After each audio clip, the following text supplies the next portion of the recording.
আল্লাহ রাসূল সাল্লাল্লাহু আলাইহি ওয়াসাল্লাম ফরমান কোরআনের ভিতরে এমন একটা আয়াত আছে যে আয়াতটা তাওরাত জাবুর এবং ইনজিলের ভিতরে এত গুরুত্বপূর্ণ কোনো আয়াত নাযিল হয় নাই। আর এই আয়াতটা যখন নাযিল হয় বলা অতিরিক্ত ৭০,০০০ ফেরেশতা জিবরাইল আলাইহিস সালামের সাথে পৃথিবীতে নেমে আসে। সুবহানাল্লাহ।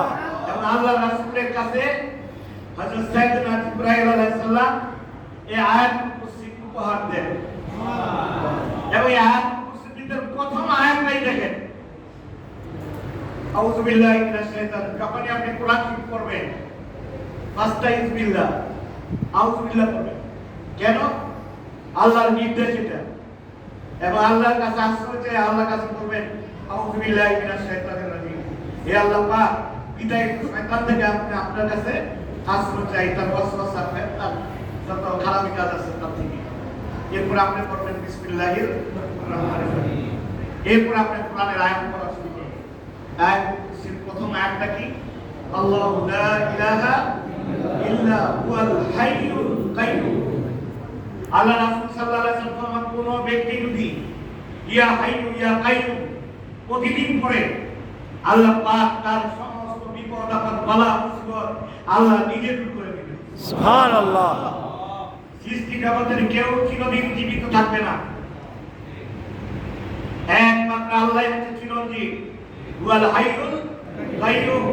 সুবহানাল্লাহ। সুবহানাল্লাহ। সব কিছুকে পরিচালনাকারী মহান আল্লাহ পাক এই কোরআনের এই আয়াত দিয়ে শুরু করলেন আল্লাহর পরিচিতি, আল্লাহু লা ইলাহা ইল্লা হুয়াল হাইয়ুল কাইয়্যুম।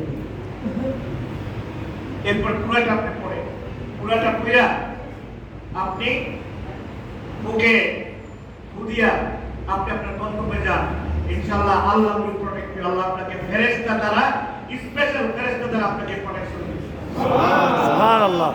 আপনি গাড়িতে উঠেন, প্লেনে উঠেন, রাস্তায় হাইটা যান, এই জিনিসগুলি লক্ষ্য রাখবেন। আয়াতুল কুরসি হচ্ছে আমাদের জন্য সবচেয়ে বড় রক্ষা কবচ। আল্লাহ রাসূল ফরমান কোন ব্যক্তি যখন ফরজ নামাজ পড়বে, ফরজ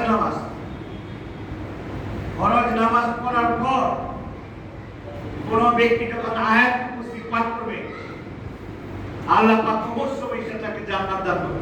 সুবহানাল্লাহ। জান্নাতে যাওয়ার ক্ষেত্রে কোনো প্রতিবন্ধকতা থাকবে না, মৃত্যু ছাড়া। অর্থাৎ মারা গেলেই সে জান্নাতে চলে যাবে।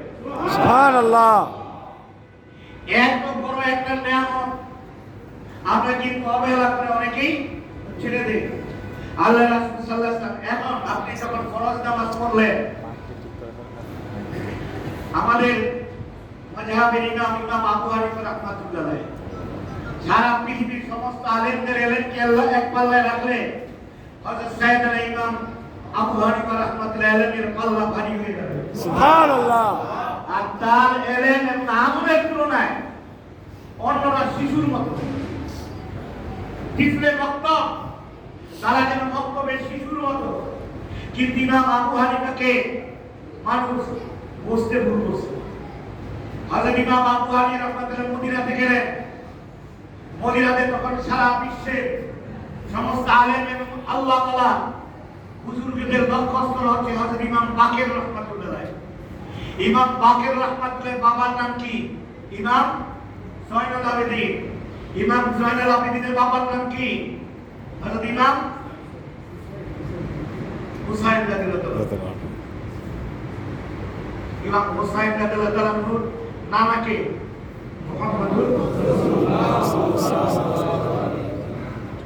ওনারা ছিলেন আল্লাহর দরবারে খাস আল্লাহর বান্দা, যাদেরকে সৃষ্টি না করলে এই দুনিয়াতেই অসমাপ্ত থেকে যেত। আল্লাহ রাসূল ইমাম হাসান হুসাইন সম্পর্কে বলেন, আল হাসান ওয়াল হুসাইন সাইয়্যিদা শাবাবি আহলিল জান্নাহ। ইমাম হাসান এবং হুসাইন বেহেশতের যুবকদের সর্দার। সুবহানাল্লাহ। ওনার মা সাইয়্যিদাতুন নিসাই আহলিল জান্নাহ, মা ফাতেমা রাদিয়াল্লাহু সমস্ত মহিলাদের জান্নাতীদের সর্দার। সুবহানাল্লাহ। সুবহানাল্লাহ ওয়া বিহামদিহি সুবহানাল্লাহি। আল্লাহ পাক কোরআনে আল্লাহ পাক এই আওলাদে রাসূলে এই আহলে বায়াতকে মহব্বত করার জন্য আল্লাহ পাক নির্দেশ দিয়েছেন এবং তাদের মর্যাদা সম্পর্কে আল্লাহ পাক কোরআনের আয়াত নাযিল করেছেন, ইন্নামা ইউরিদুল্লাহু লিইউযহিবা আনকুমুর রিজসা আলাল বাইত ওয়া ইউতাহিরাকুম তাতহীরা। আল্লাহ পাক বলেন, আমি আমার হাবিব সরকারি দু আলম মুহাম্মদুর রাসূলুল্লাহ সাল্লাল্লাহু আলাইহি ওয়াসাল্লাম আহলে বাইতদেরকে একবারে সমস্ত পাপাচার থেকে পবিত্র করে দিয়েছি। সুবহানাল্লাহ, সুবহানাল্লাহ, এবং এটা আল্লাহর ডিক্লারেশন। করে দেন সুবহানাল্লাহ। সুবহানাল্লাহ। তারা কারা? তারা হচ্ছে সর্বপ্রথমে হচ্ছে আমাদের নবী মুহাম্মদ সাল্লাল্লাহু আলাইহি ওয়াসাল্লাম। সাল্লাল্লাহু আলাইহি ওয়াসাল্লাম। এরপরে হচ্ছে সাইয়েদনা আলী রাদিয়াল্লাহু তাআলা, যার জন্ম হচ্ছে কাবা শরীফের ভিতর।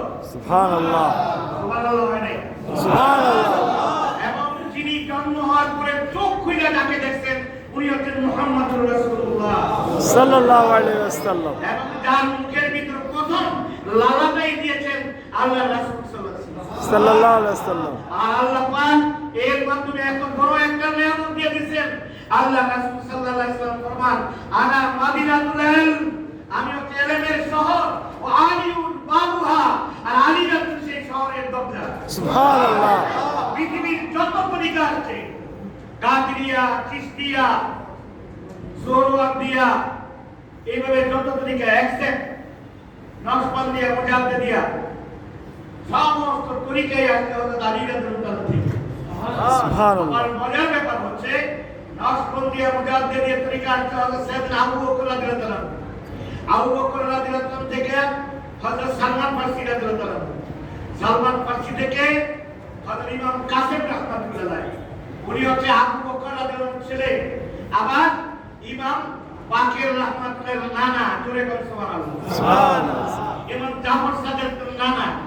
আর ওখান থেকেই আবার নকশবন্দিয়া, মুজাদ্দিদিয়া, আবার আওলাদের রাসূলের মাধ্যমে আল্লাহ পাক কিয়ামত পর্যন্ত এটাকে আল্লাহ পাক জিন্দা রাখবেন। জোরে বল সুবহানাল্লাহ। সুবহানাল্লাহ।